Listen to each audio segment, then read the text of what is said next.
Hello guys, welcome back to एजुगिरी। I hope all you are doing great.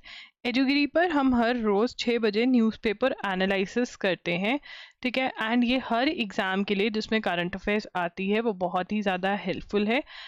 Start करेंगे आज का analysis. Do like, share and subscribe. And yes, कल 6 बजे analysis नहीं हुआ था, बट मैंने रात को लाइव आकर के एनालिसिस कर दिया था, ठीक है। चलिए स्टार्ट करते हैं। New government should review Agnipath scheme. तो जो अग्निपथ स्कीम जिसके अंदर for a time period of 4 years बच्चों को लिया जा रहा था, ठीक है, उसको रिव्यू करने की बात हो रही है। यहाँ पर जेडीयू जो है वो कह रही है, that is Janata Dal leader केसी त्यागी कह रहे हैं।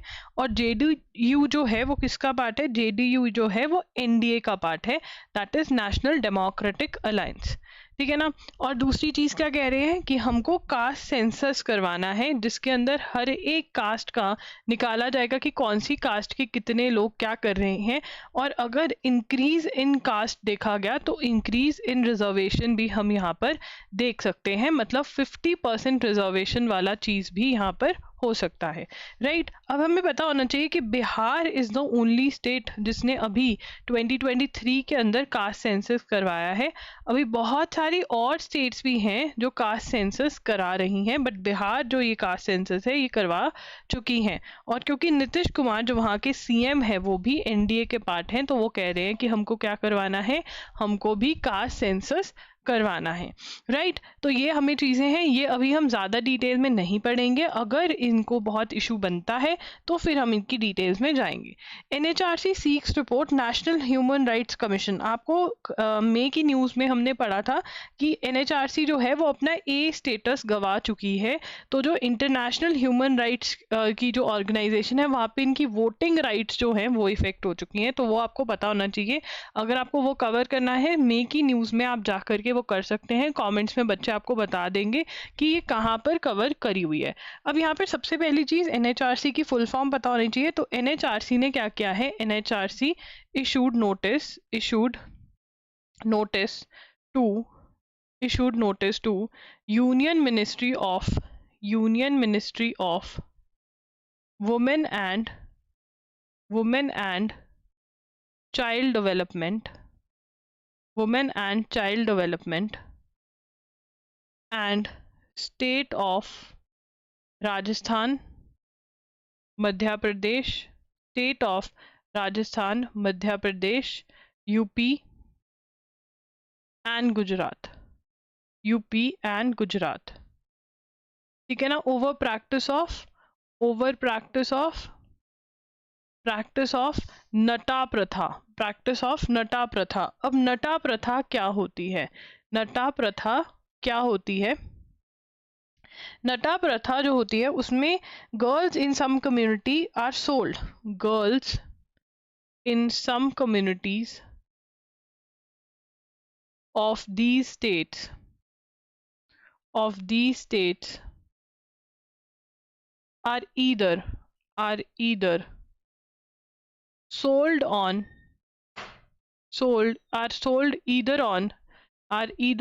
on stamp paper or otherwise in the name of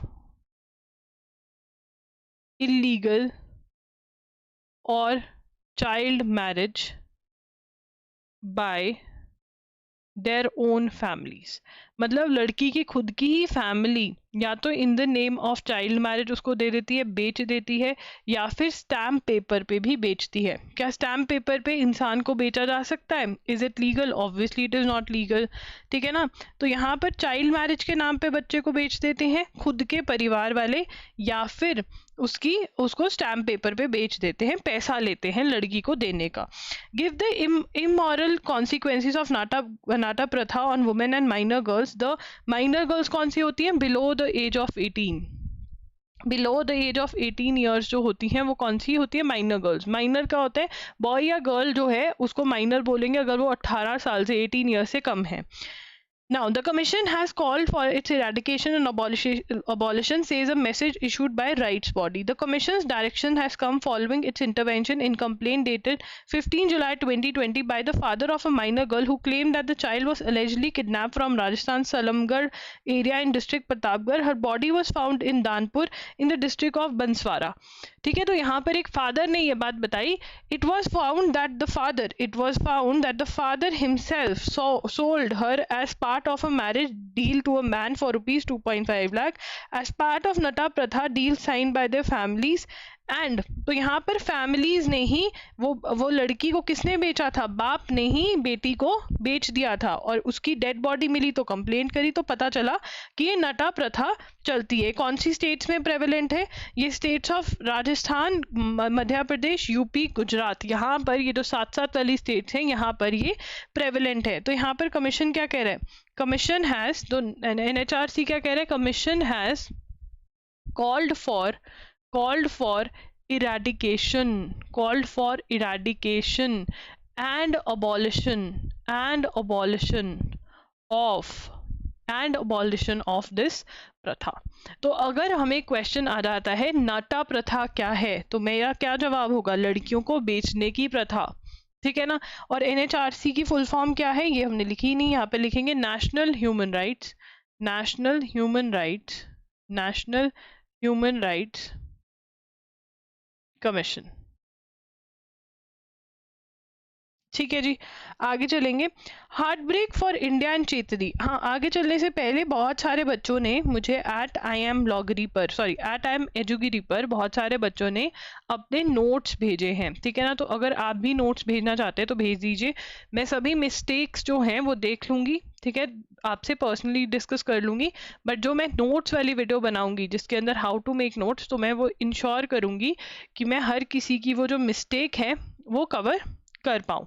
Heartbreak for India and Chetri as they fail to surmount the Kuwait challenge. Now यहाँ पर जो चेत्री हैं, सुनील चेत्री, वो फुटबॉलर है, इंडियन फुटबॉलर है इंटरनेशनल लेवल के, एंड वो रिटायर हो रहे हैं. सो यहाँ से एक क्वेश्चन तो बनता ही है. सो हम ग्रीन पेन से इंपॉर्टेंट मार्क कर लेंगे बिकॉज ऑलमोस्ट 100% है कि फुटबॉल से क्वेश्चन आएगा. India suffered a big blow in its bid to realize a third round spot as it played out a goalless draw against Kuwait in fifth round Group A league match in round 2 of the 2026 FIFA World Cup qualifiers at the Salt Lake Stadium here on Thursday. तो Salt Lake Stadium कहाँ पे है, कैलकाटा में है. अब यहाँ पर सुनील चेत्री जो हैं वो रिटायर हो जाएंगे. अब Chhetri is going to retire, right. So यहाँ पर रिटायरमेंट के बारे में इतनी बात नहीं हुई, चलो लिख लेते हैं हम खुद ही. सुनील चेत्री रिटायर्ड. अब वो रिटायर हो गए तो हमें मैच की डिटेल्स पता होनी चाहिए. ठीक है ना. India realise a third round spot as it played goalless. तो गोललेस था, मतलब goalless हुआ. India noting up a 1-0 win in the first round while visiting Kuwait City in November last year. Expectations were high about the, but India failed to recreate its previous World Cup qualifying dreams. तो यहाँ पर इन्होंने win और loss का तो लिखा ही नहीं है. द गोललेस ड्रॉ हुआ है, ठीक है, ड्रॉ हुआ है. ड्रॉ हो गया मतलब दोनों के 0-0, कोई भी draw. India Kuwait match, football match, ठीक है ना. ग्रुप ए के में थे ये, group A league match in round 2 of 2026 FIFA World cup.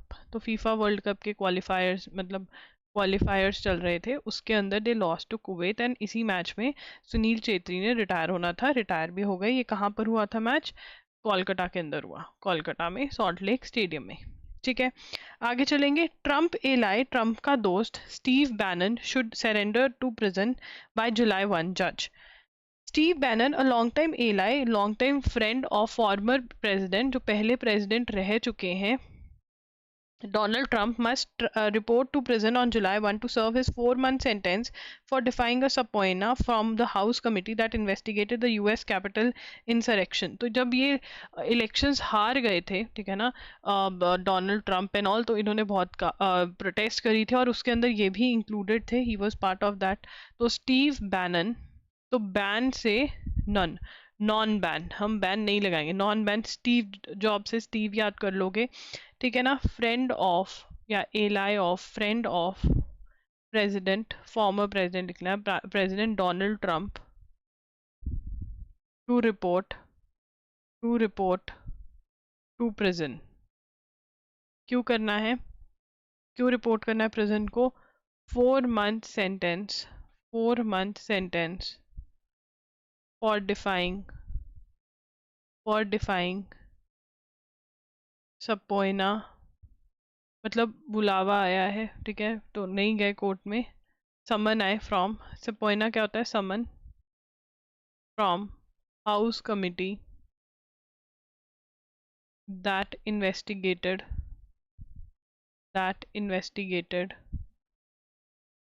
US Capitol insurrection।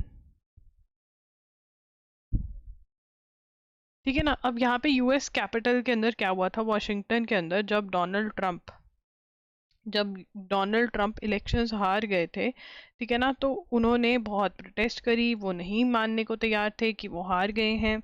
ये 2021 में हुआ था, ठीक है ना। Supporters attack by supporters of Donald Trump protested. तो ये वाली बात की बात करें, कब हुआ था protested? When he lost elections, ठीक है ना।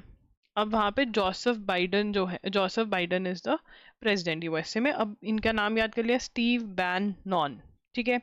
आगे चलेंगे और हमें ये भी याद रखना है कि 2021 में हुआ था जो ये प्रोटेस्ट हुई थी, ठीक है जी। इंडिया HNW1's वेल्थ राइजेस, तो इंडिया की जो ओवरऑल वेल्थ है, जहाँ पर high net worth individuals increase हुए हैं, ठीक है ना। Number of high net worth individuals, that is HNWIs, in India rose 12.2% in 2023 versus 2022, bringing the total number to 12.2% in 2023 versus 2022, bringing the total number of HNWs to 3.589 million as per the Capgemini, the Research Institute's World Health Report. The wealth of Indians rose by 12.4% in 2023 to $12.4% in 2023, market में तो 12.2% in 2023 हो गई है। India रोज 12.2% इन 2022, 2023 में इतनी wealth वाले लोग बढ़ गए, ठीक है ना। और ये कौन कह रहा है? अकॉर्डिंग टू, ये बहुत इंपॉर्टेंट है कि कौन कह रहा है, अकॉर्डिंग टू कैपजेमिनी। अब यहाँ पे जेमिनी, कैपजेमिनी, जो जेमिनी सनसाइन वाले हैं वो कैप डाल के रखते हैं, तो Capgemini research institute world health report. अब यहाँ पर क्वेश्चन ही क्वेश्चन छुपे हुए हैं। सबसे पहला क्वेश्चन आ सकता है कि वर्ल्ड हेल्थ रिपोर्ट 2024 किसने दी? World health report 2024 Capgemini research institute ने दी, ठीक है। उसने क्या बोला? इंडिया के अंदर हाई नेट वर्थ इंडिविजुअल्स बढ़े हैं या कम हुए हैं। उसके बाद HNWI की फुल फॉर्म भी हमसे पूछी जा सकती है, राइट। और क्लैट में तो ये परसेंटेज भी पूछी जा सकती है, तो बाकी सभी के लिए ये इंपॉर्टेंट है। IOB opens exclusive branch for startups in Chennai. Startups के लिए इंडियन ओवरसीज बैंक ने स्पेशल ब्रांच खोली है। Said it has opened its maiden first exclusive startup branch in Chennai aimed at providing bespoke financial services and robust increased support to budding entrepreneurs and emerging enterprises. MD and CEO Ajay Kumar Srivastava inaugurated the branch on Anna Salai. On Thursday, the public sector lender unveiled an IOB startup current account and credit system IOB Pragati for financing startups and boarding 35 startups. Onboarded 35 startups, on startups भी onboard करे. तो यहाँ पे लिखेंगे ये किसने किया है? Indian Overseas Bank, Indian Overseas Bank, that is IOB opened first exclusive startup branch in Chennai. तो यहाँ पे दो क्वेश्चन बनते हैं, किस बैंक ने एक्सक्लूसिव स्टार्टअप ब्रांच खोली है, ठीक है, और दूसरा क्वेश्चन बनता है इंडियन ओवरसीज बैंक ने एक्सक्लूसिव स्टार्टअप ब्रांच खोली है, कहाँ पर खोली है? चेन्नई में खोली है. ठीक है, आगे चलेंगे. India now second biggest foreign threat two Canadian democracy. वो कहने जो कनाडा के अंदर डेमोक्रेसी है उसमें सबसे ज्यादा थ्रेट कौन है? उसको सेकंड बिगेस्ट थ्रेट है. सेकंड बिगेस्ट थ्रेट कौन है? इंडियंस. ठीक है, Indian. A parliamentary committee report in Canada has described India as the second biggest foreign threat to the country's democracy. The revelations of the report added to the negative state of the bilateral relations between the two countries. अब हमारे जो relation है Canada के साथ बहुत ही बुरे चल रहे हैं, बहुत कुछ चला, हमने उनके वालों को निकाल दिया, उनके वालों ने हमारे को निकाल दिया, कॉन्सुलेट्स को. ठीक है, क्यों? क्योंकि जो खालिस्तानी एजेंडा है वो बहुत ही बढ़ चढ़कर वहां पे दिखाई दे रहा है, इसीलिए ये रिलेशंस में इंडिया और कनाडा के सही नहीं चल रही है. ठीक है ना. Which have been caught in diplomatic spat between since the June 2023 killing of pro Khalistani ideologue in Surrey. तो सरी के अंदर एक हरदीप सिंह निज्जर नाम का इंसान था, उसका मर्डर हो गया था 2023 में, क्योंकि प्रो खालिस्तान था. प्रो मतलब in favour of Khalistan. Khalistan क्या है कि जो पंजाब की स्टेट है उसको एक डिफरेंट नेशन बना देना चाहिए, that is what is the pro Khalistan. ठीक है ना. तो he was the pro Khalistani and he was killed. ठीक है, तो कनाडा ने बोला कि इंडिया ने मरवाया है. इंडिया कहता मेरा कोई हाथ नहीं है. तो यहाँ पर सेट द नेशनल सिक्योरिटी, किसने बोला है? National security and intelligence committee of parliamentarians report. Now this is very important, इसमें से सारी चीजें हम नोट करेंगे. ठीक है ना. यहाँ पे हम लिखेंगे Canadian report, Canadian parliaments report that Canadian Parliament's report that India is second biggest foreign threat to Canada's democracy. ठीक है जी. अब यहाँ पर सबसे पहला पॉइंट क्या है? सबसे पहला पॉइंट है कि किसने ये रिपोर्ट दी? National security and intelligence committee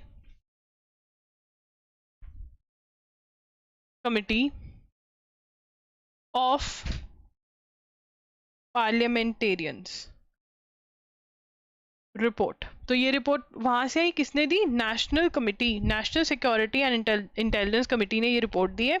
और इस रिपोर्ट में क्या बोला जा रहा है कि इंडिया सेकंड लार्जेस्ट थ्रेट है. ठीक है ना. क्या बोला जा रहा है कि इंडिया सेकंड बिगेस्ट थ्रेट है, फॉरेन थ्रेट है कनाडा की डेमोक्रेसी को. ठीक है ना. तो अब यहाँ पर जो सेकंड पॉइंट बनता है हमारा वो ये बनता है bilateral relations, India Canada relations. अब यहाँ पे पढ़ते हैं इंडिया कनाडा रिलेशंस. तो इंडिया और कनाडा के रिलेशंस कब हड़बड़ाए या कब हिले? 2023 के अंदर हिले. 2023 के अंदर क्या हुआ? ऐसा क्यों हिले? 2023 के अंदर लिखेंगे हरदीप सिंह निज्जर, ये नाम याद रखने हैं. Hardeep Singh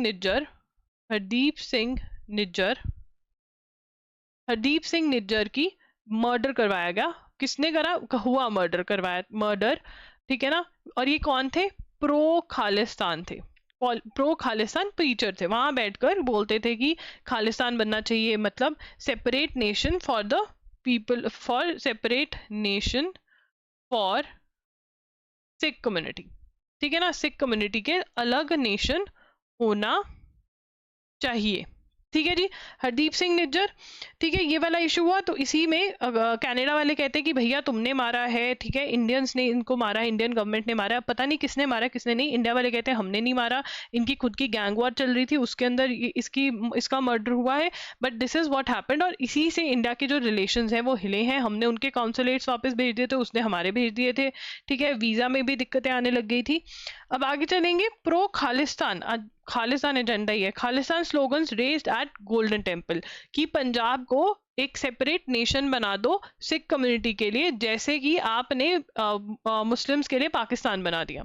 slogans favouring Khalistan sovereign state for Sikhs, that is independent state, independent state for Sikhs, ठीक है, ये लिख लेना।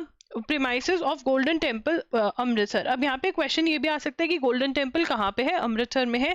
40th anniversary of operation blue star, operation blue star की 40th एनिवर्सरी थी, ठीक है ना। तो यहाँ पर आपको क्या कॉन्सेप्ट पता होना चाहिए? एक तो आपको खालिस्तान का कॉन्सेप्ट पता होना चाहिए, ठीक है ना। दूसरा आपको पता होना चाहिए गोल्डन टेम्पल कहाँ पर है, गोल्डन टेम्पल कहाँ पर है। और तीसरा ऑपरेशन ब्लू स्टार के बारे में पता होना चाहिए, which is a static GK concept. कहाँ का कॉन्सेप्ट है? स्टैटिक जीके कॉन्सेप्ट है, ठीक है ना। तो खालिस्तान क्या है? फेवरिंग खालिस्तान सॉवरेन, एक मिनट, फेवरिंग नहीं आएगा यहाँ पे। हाँ यार, मुझे बोलना पड़ता है, बहुत लोग बहुत कुछ लिख जाते हैं। I am just teaching a concept, मैं तो पढ़ाऊंगी ना, पता नहीं क्या क्या गालियां लिख जाते हैं। सॉवरेन स्टेट फॉर सिक्स, ठीक है। अब सॉवरेन का मतलब क्या है? इंडिपेंडेंट, कि हमको एक सेपरेट नेशन बना दो, इंडिपेंडेंट, ठीक है ना, हमको एक सेपरेट नेशन बना दो, ये कह रहे हैं ये, ठीक है। गोल्डन टेम्पल कहाँ पर है? अमृतसर में है, अमृतसर में है गोल्डन टेम्पल, ठीक ना। Ranaut was slapped by CSF constable at airport. अब इसके अंदर NL SAT वाले जितने बच्चे हैं, NL SAT के जो लीगल आंसर राइटिंग होती है, उसके अंदर आपके ओपिनियन पूछी जा सकती है कि भाई आपके ओपिनियन में सस्पेंड करना चाहिए, क्या करना चाहिए, क्या नहीं करना चाहिए, ठीक है। Because she was slapped by officer, by a person in uniform, ठीक है ना। तो ये एक बड़ा मुद्दा है जिसमें ओपिनियन पूछी जा सकती है। शी सेड कि she was in support of farmers protest, Kangana Ranaut was against farmers protest, ठीक है ना। तो इसी चक्कर में उसने थप्पड़ लगा दिया, ठीक है ना। तो ये MCQ वालों के लिए क्वेश्चन नहीं है, इसमें से नहीं आएगा। अगर आएगा भी तो यार ये तो याद ही रह जाएगा कि कंगना रनौत को CISF की कांस्टेबल ने थप्पड़ मारा था, ठीक है। CISF कौन से होते हैं? सेंट्रल इंडस्ट्रियल सिक्योरिटी फोर्सेस, ठीक है ना, CISF ये लिख सकते हो एक, बाकी तो तुमको याद रह ही जाएगा। ये वाली मिर्ची मसाले वाली न्यूज़ तो तुमको याद रह ही जाती है। तो सेंट्रल इंडस्ट्रियल सिक्योरिटी फोर्स, ठीक है ना, बस ये याद रखना है। चंडीगढ़ एयरपोर्ट पे ये हुआ, ओके। बाकी जो NL SAT वाले हैं वो ओपिनियन फॉर्म करेंगे इसके ऊपर, शेयर भी कर सकते हैं ओपिनियन इन द कमेंट्स, या फिर ईमेल कर सकते हैं। डेनमार्क, ग्रीस, पाकिस्तान, या फिर आप ओपिनियन जो है अपनी @IM एजुगिरी पर भी सेंड कर मेरे साथ शेयर कर सकते हो, और मैं बता दूंगी कि नहीं ये ऐसे नहीं है, ये वैसा है, ठीक है। Denmark, Pakistan, Somalia, Greece and Panama get seat in UNSC। तो UNSC के अंदर सीट किसको मिली है? Denmark, Greece, Pakistan, Panama and Somalia got seats on the United Security Council in secret ballot in general assembly on Thursday. The 193 member world body elected 5 countries to serve 2 year terms on the council. The 5 council member elected Thursday will start their terms on January 1. तो यहाँ पे पाकिस्तान भी select हो गया है, ठीक है ना। तो यहाँ पे लिखेंगे 5 countries elected in secret ballot। किसने किसको वोट दिया हमें नहीं पता। Ballot in General Assembly in United nation, UN security general assembly, ठीक है। कौन कौन चूज हुए हैं? ये बहुत ज़्यादा इंपॉर्टेंट क्वेश्चन है। Denmark, Greece, Pakistan, Panama and Somalia, ठीक है। अब इसको याद कैसे करना है? PPS DG, क्या बनेगा इसका? DGP होता है एक तो, ठीक है ना, DGP बनाते हैं, PS DGP, प्लस डीजीपी भी वहां आ गए थे क्योंकि इतना तूफान बन गया था। पीएस डीजीपी तो पाकिस्तान पनामा हो गए, ये डेनमार्क हो गया, डेनमार्क तो इजी है, डेनमार्क ग्रीस, ठीक है, पाकिस्तान पनामा सोमालिया, ठीक है। तो यहाँ पर ये क्या बन गए हैं, ये कितने सालों के लिए बने, 2 years, ठीक है ना, 2 year term, 2 year term. India भी बना था इसमें, तो इनका टर्म जो है January 1 से स्टार्ट होगा। Now this is very very important, 100% ये क्वेश्चन जो है एक्सपेक्टेड है। उसके बाद आगे चलेंगे, आगे जो है Spain to join South Africa, Gaza case to top UN court accusing Israel of genocide. अब जेनोसाइड का मतलब क्या होता है कि आप एक पूरी कम्युनिटी को खत्म करना चाहते हो, कोई भी, क्योंकि वो इस कम्युनिटी को बिलोंग करते हैं, तो आप वो कम्युनिटी को खत्म करना चाहते हो, राइट।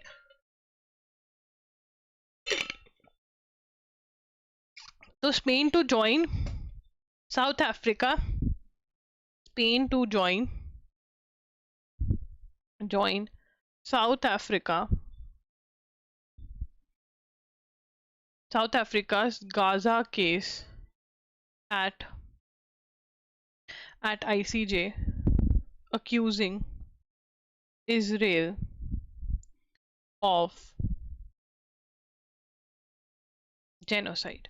अब यार यहाँ पर पहले बैकग्राउंड है, साउथ अफ्रीका ऑलरेडी केस कर चुका है, साउथ अफ्रीका आईसीजे में, इंटरनेशनल कोर्ट ऑफ जस्टिस में,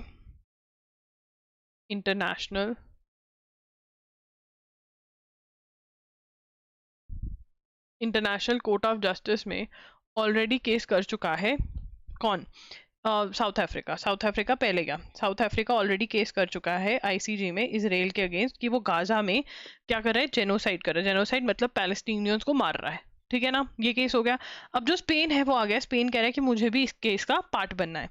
Spain became on Thursday the first European country to ask as a United Nations court for permission to join South Africa case accusing Israel of genocide, ठीक है ना। अब यहाँ पे fact क्या है, first European country to do so, ठीक है ना, पहली यूरोपियन कंट्री है जिसने ऐसा कहा है कि मुझे इस केस का पार्ट बना लो। South Africa filed its case with the International Court of Justice late last year. It alleged that Israel was breaching the Genocide Convention in its military assault. तो यहाँ पर वो क्या कह रहा था कि जेनोसाइड कन्वेंशन जो है, लॉ जो है इंटरनेशनल, उसको ब्रीच कर रहा है, उसको वायलेट कर रहा है। The court has ordered Israel to immediately halt. तो इस केस पे क्या कोर्ट ने ऑर्डर किया, तो यहाँ पर court ordered to immediately halt मतलब stop military offensive in Gaza, कि गाजा के अंदर आप जो कर रहे हो, in Gaza city of Rafah, जो रफा में आप कर रहे हो उसको आपको रोकना पड़ेगा, you will have to stop it, ठीक है। उसके बाद but stop short of ordering a ceasefire नहीं बोला, स्टॉप फायरिंग नहीं बोला, ठीक है ना। Israel has not compiled and shows no sign of doing so, Israel ने नहीं बात मानी। Because of the ongoing military operation in Gaza, Spanish foreign minister George Manuel Albares said in Madrid, we want peace to return to Gaza and the Middle East, and for that to happen we must all support the court. Mexico, Colombia, Nicaragua, Libya and the Palestinians are waiting for the International Court of Justice in The Hague to grant approval to their request to join the case. अब यहाँ पर हमें ये भी पता चल रहा है कि इंटरनेशनल कोर्ट ऑफ जस्टिस कहाँ पर है, और ये क्वेश्चन बहुत ही इंपॉर्टेंट है। इंटरनेशनल कोर्ट ऑफ जस्टिस कहाँ पर है, हेग में है, the Hague. International court of justice जो है वो कहाँ पर है, द हेग में है बेटा जी। और यहाँ पर कौन कौन केस ज्वाइन करना चाहते हैं, Mexico, Colombia, Nicaragua, Libya and Palestinians, ठीक है ना। अब इसका क्या बना है, NNCMLP, कुछ नहीं बन रहा इसमें, ठीक है ना, नाम CNLP, लुइस फिलिपे बन रहा है, NMC कुछ है, NMC पढ़ते तो होते हैं वो मेडिकल वाला जो है, ठीक है ना, NMC वालों ने लुइस फिलिप की टी शर्ट डाल ली, ठीक है।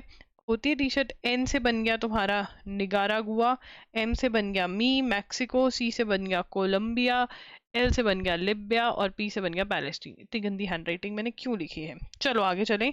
Once admitted to the case Spain would be able to make written arguments. ठीक है ना, अगर एडमिट हो गए तो क्या हो गया, once admitted Spain would be able to make written submissions and speak at public hearings. ठीक है, Spain's request is the latest move by government of socialist prime minister Pedro Sanchez to support peacemaking efforts in Gaza. Spain, Ireland. अब यहाँ पर ये एक और अलग से न्यूज है जो कि है Spain, Ireland, Spain, Ireland and Norway formally recognized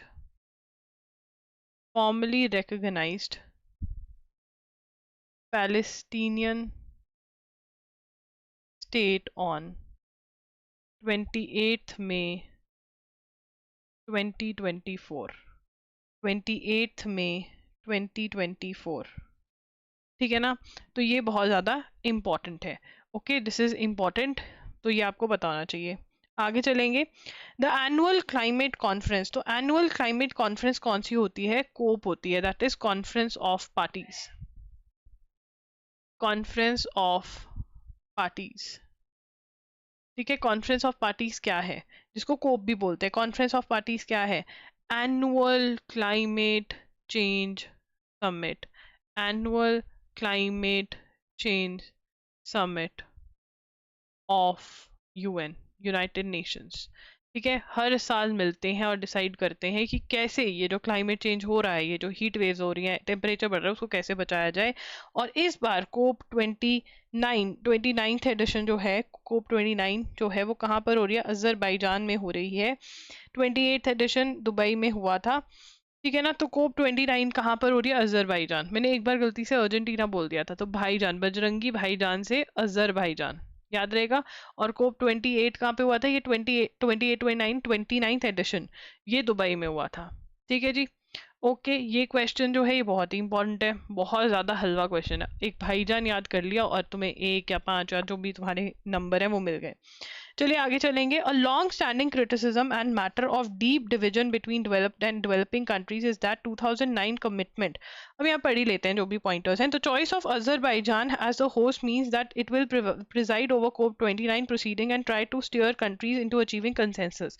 agreement लेकर आने, कंसेंसस का मतलब क्या होता है, अग्रीमेंट। कंसेंसस का मतलब क्या होता है, क्या करेंगे हम, अग्रीमेंट लेकर आने की कोशिश करेंगे। क्या लेकर आने की कोशिश करेंगे, अग्रीमेंट।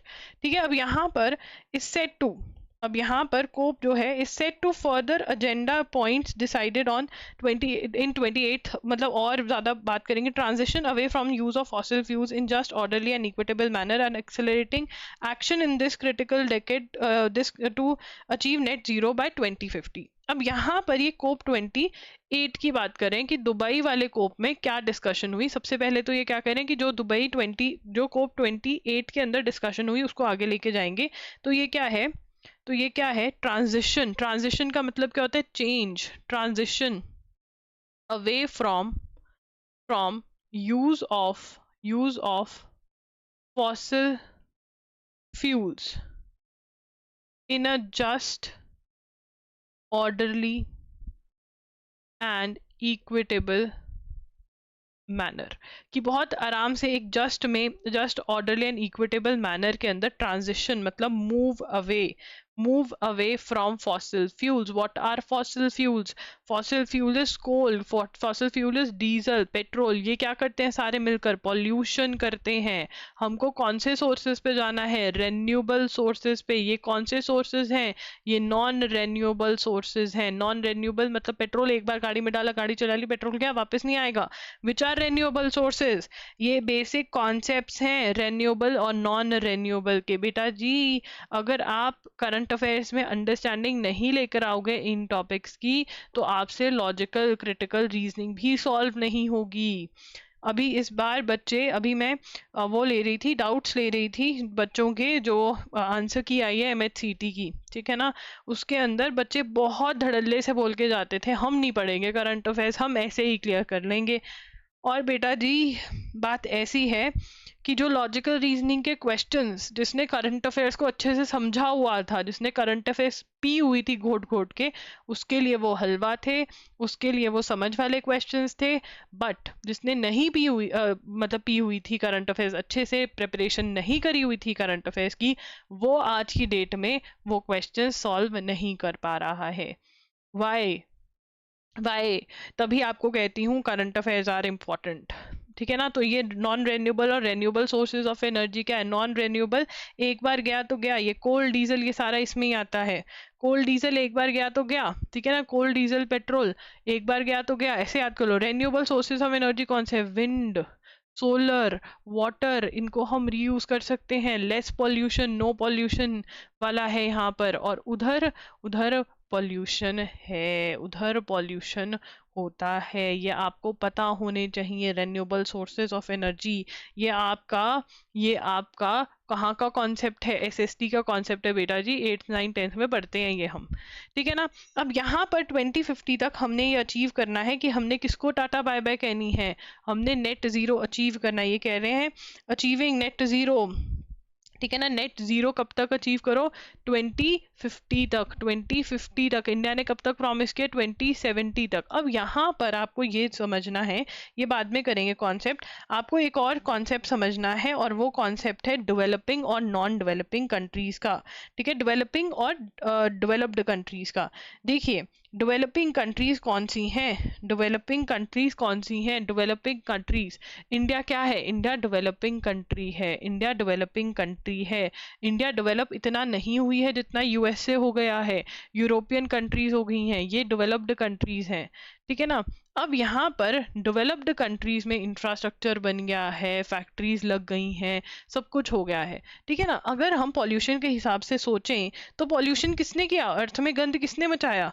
पॉल्यूटर्स, मेजर पॉल्यूटर्स। कौन है मेजर पॉल्यूटर्स? ये है मेजर पॉल्यूटर्स, इन्होंने पॉल्यूशन किया है। हम जैसे कंट्रीज, इंडिया, ब्राजील तो अभी लगे ही नहीं थे पॉल्यूशन करने, इनके यहाँ डेवलपमेंट हुई है, इन्होंने इंडस्ट्री लगाई, इन्होंने इंफ्रास्ट्रक्चर करा, इन्होंने ही ये हीट जनरेट करी है जिसका हम सब अब भुगत रहे हैं, इन्होंने करी है। बट ये लोग क्या कहते हैं डेवलपिंग कंट्रीज को, पुअर कंट्रीज को, कि तुम बंद कर दो, तुम ये बंद कर दो। पैसा किसके पास ज्यादा है? इनके पास। पर ये प्रेशर किस पे डालते हैं? इन कंट्रीज पे। तो तभी यहाँ पर ये बोल रहे हैं कि जस्ट, ऑर्डरली और इक्विटेबल, इक्वालिटीज को ध्यान में रखते हुए डिसीजंस लेने चाहिए, ठीक है ना। अब यहाँ पर अ लॉन्ग स्टैंडिंग क्रिटिकल, बहुत ही इंपॉर्टेंट डिसीजन था, 2009 कमिटमेंट बाय डेवलप्ड कंट्रीज, मतलब US EU वगैरह जो कंट्रीज हैं जहाँ पे इंफ्रास्ट्रक्चर बन चुका है, जहाँ पर रोड्स बन चुकी हैं, इंफ्रास्ट्रक्चर, घर वगैरह सब कुछ बन गया है, सब बहुत अच्छा है, इंडस्ट्री लग चुकी है, सब कुछ बहुत बहुत सही है, वो डेवलप्ड कंट्रीज हैं। टू मोबिलाइज $100 बिलियन ईयर, इनको क्या कहा था कि तुम 100 बिलियन ईयर इकट्ठा करके दोगे between 2020 and 2025 for developing countries has only. क्यों डेवलपिंग कंट्रीज को क्यों ये पैसे देंगे? कि डेवलपिंग कंट्रीज को ये कह रहे हैं कि तुम नॉन रेन्यूएबल, तुम किस पे आ जाओ? डेवलपिंग कंट्रीज को कह रहे हैं तुम रेन्यूएबल सोर्सेज ऑफ एनर्जी, तुम किस पे आ जाओ? तुम रेन्यूएबल सोर्सेज ऑफ एनर्जी पे आ जाओ। तो रेन्यूएबल सोर्सेज ऑफ एनर्जी क्या है? Wind, water. अब विंड, वाटर, सोलर अगर लगाना है तो बेटा क्या चाहिए? पैसा चाहिए, माया चाहिए। अब वो माया डेवलपिंग कंट्रीज कहती हमारे पास तो है नहीं, तो अब इन्होंने किसको बोला था? डेवलप्ड कंट्रीज को, कि तुम इसके लिए माया दे दो, पर इन्होंने माया नहीं दी। अब यहाँ पर हमें ये याद रखना है कि कब अग्री हुआ था? 2009 की कमिटमेंट है ये। कब की कमिटमेंट है? 2009 की कमिटमेंट है, टू मोबिलाइज, टू इकट्ठा, to collect $100 million a year between 2020 and 2025 for developing countries, ठीक है ना। तो अब यहाँ पर to collect commitment by developed nations, developed nations की कमिटमेंट है, डेवलप्ड नेशंस की कमिटमेंट है डेवलपिंग नेशंस की तरफ कि क्या करो कि 2020 एंड 2025 के बीच में बिटवीन इतना $100 मिलियन दोगे पर बिलियन अ ईयर, हर साल, ठीक है। तो वो नहीं दिया इन्होंने अभी तक। किस चीज के लिए? कि ये जो है विंड वाटर वाले रेन्यूएबल सोर्सेज लगा सके, क्योंकि पैसे की कमी है। डेवलप कंट्री के पास पैसा है पर डेवलप्ड कंट्रीज दे नहीं रही हैं, ठीक है। First fatal human case, the World Health Organization said on Wednesday a person in Mexico has died in the first confirmed human case globally of infection with H5N2 variant of bird flu। ये bird flu से death हुई है। तो यहाँ पर हम लिखेंगे WHO confirmed death of a person in Mexico first confirmed human case globally of infection with H5N2 variant of bird flu. ये डेथ कहाँ पे हुई है? पहले तो हमको वेरिएंट याद रखना है, डेथ कहाँ पर हुई है? मैक्सिको में हुई है बेटा जी, मैक्सिको में, ठीक है। आगे चलेंगे। It is an old principle that ignorance of law is no excuse. ये तो प्रिंसिपल है ही है कि आप इग्नोर नहीं कर सकते लॉ। आपने लाइट क्रॉस कर दी, रेड लाइट, और आपने कहा मेरे को तो नहीं पता था। अच्छा, ऐसा भी होता है? पुलिस वाला वहीं पे देगा एक अब देने तो कम कर दिए इन्होंने थप्पड़ वप्पड़, क्योंकि दिक्कत हो जाती है ना जिंदगी में, तभी नहीं देते हैं। पहले तो दे देते थे, हमारे टाइम पे तो डंडे वंडे भी मारते थे, फिर हम एक्टिवा भगा लेते थे, हम भी बेशरम थे। चलो, evidently this applies not only to offenders but also the जजेस। अब यहाँ पे राइटर क्या कह रहा है कि ये सिर्फ ऑफेंडर जो रूल ब्रेक करते हैं वही नहीं, जज साहब को जो बैठे हैं उनको भी। Madhya Pradesh high court order ruling declining to give protection to a couple on the ground that marriage between Muslim man and Hindu women will not be valid even if registered under special marriage act 1954 reflects an incredible misunderstanding of the law. अब क्यों है misunderstanding of the law? भाई special marriage act लेके इसलिए आए थे कि inter religion marriage हो सके, क्योंकि पहले दोनों ही रिलीजन्स में ये इंटर रिलीजन वाला कॉन्सेप्ट नहीं था, बट लोगों को करनी थी इंटर रिलीजन मैरिज, तो लोगों को करनी है, तो लॉ आ गया स्पेशल मैरिज एक्ट 1954। तो यहाँ पे सबसे पहले थोड़ा सा पानी पी लेते हैं।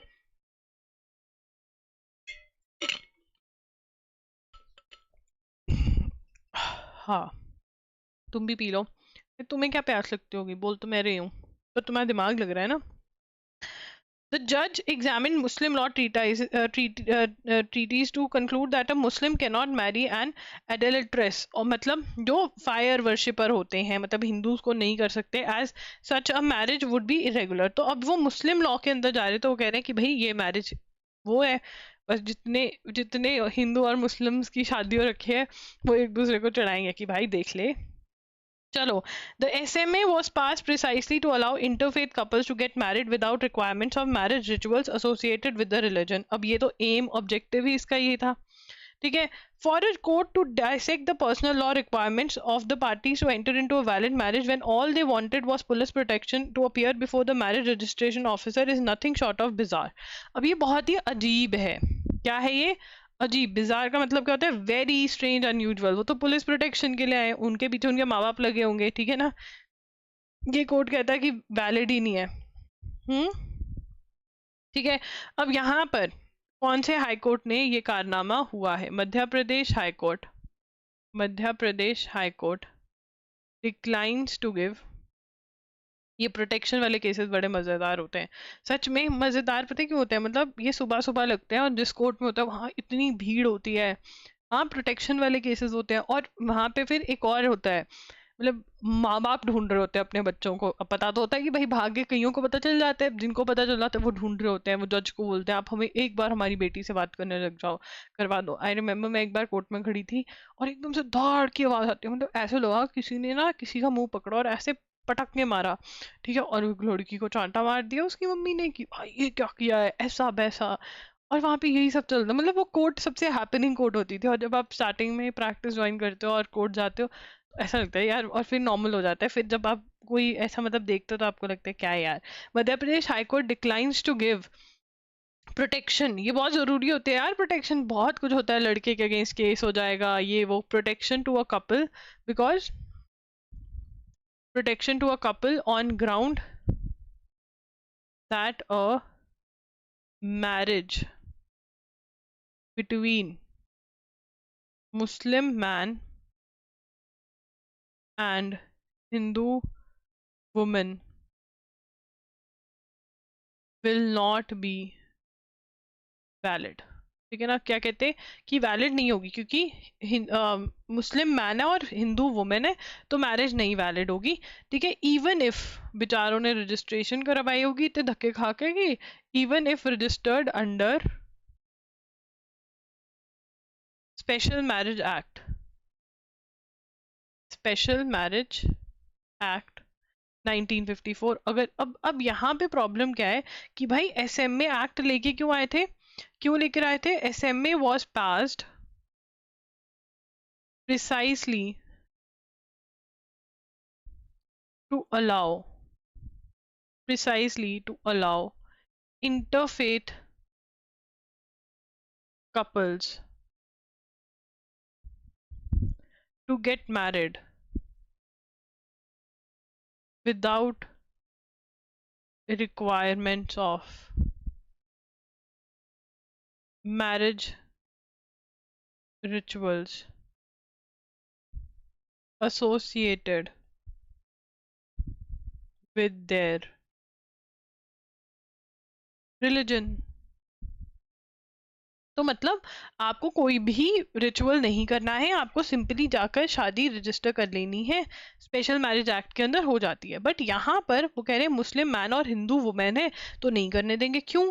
क्योंकि मुस्लिम्स के अंदर वो कह रहे हैं, ये भी नोट करना पड़ेगा, ठीक है ना, मुस्लिम्स के अंदर आई थिंक होती है यार, बहुत सारे लोग हैं हिंदू और मुस्लिम मैरिड, मतलब मेरे फ्रेंड सर्कल में ही है ऐसे लोग, होती तो हैं। अब मैं उनको फोन करके चढ़ाऊंगी। हाँ, पता है कभी कभी क्या होता है, लड़ाई हो रखी होती है ना, और वो कह मतलब आते हैं लॉयर्स के पास, ये फोन बहुत कॉमन आते हैं कि उनके अच्छे वाले दोस्त जो हैं उनको कॉल करके बोल रहे हैं कि भैया डाइवोर्स कैसे लिया जाता है क्योंकि उनके पति या पत्नी से लड़ाई हो गई है। और फिर जब 10 दिन बाद तुम पूछो, कहते नहीं नहीं सब सॉर्ट हो गया, हमको नहीं चाहिए, हमारे लिए हमारी वाला सबसे बेस्ट है। यस, द जज एग्जामिन्ड मुस्लिम लॉ, जज examined Muslim law, Muslim law to conclude that, to conclude that Muslim cannot marry an adulteress। मतलब जो आई थिंक जो आइडल वर्शिप करते हैं उनका भी सीन रहता है फायर वर्शिपर। ठीक है, अगर आपको पता है तो आप बता सकते हो। तो ये क्वेश्चन भी है, PYQ भी है, ठीक है, तो ये भी आपको पता होना चाहिए। तो ये अब ये किसने किया है, कौन से हाई कोर्ट ने ये किया है? Madhya Pradesh high court. कहते हैं नहीं रिकॉग्नाइज करूंगा। भाई वो लड़की लड़का पिटे बहुत होंगे, बता रही हूँ मैं, माँ बाप के हाथी तो आए होंगे एंड में। बताओ, जज ने बच्चे पिटवा दिए। चलो अब यहाँ पर हाँ भाई देखे हैं मैंने, तुमने कभी देखा है? बहुत अजीबोगरीब सीन होता है।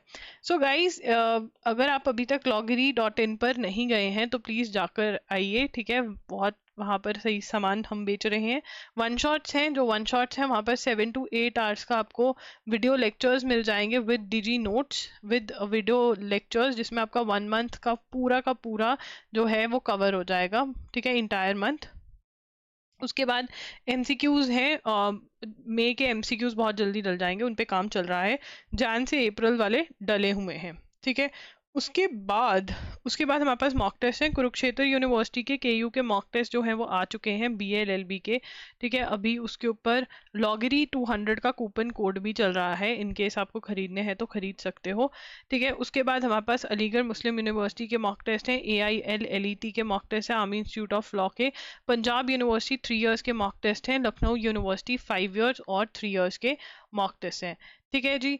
तो अगर आपको ये वीडियो अच्छी लगी हो, ये लेक्चर अच्छा लगा हो तो लाइक कर देना, चैनल पे कमेंट, वीडियो पे कमेंट जरूर करना कि सेशन अच्छा लगा बुरा लगा, and also do subscribe to our channel and also hit the bell notification on, so that मैं अगर लाइव आई हूँ, तो आप लाइव आकर के अपने डाउट्स वगैरह पूछ सकते हैं। अगर आपको कोई भी कॉन्सेप्ट क्लैरिटी में दिक्कत हो कि भाई ये तो मुझे समझ नहीं आया, तो सबसे पहले तो उसको एक बार दोबारा से देख लीजिए। अगर नहीं समझ में आता तो कॉमेंट्स में बता सकते हैं, मैं वो करवा दूंगी। राइट, सो बाय बाय, टेक केयर, मिलेंगे कल, बाय।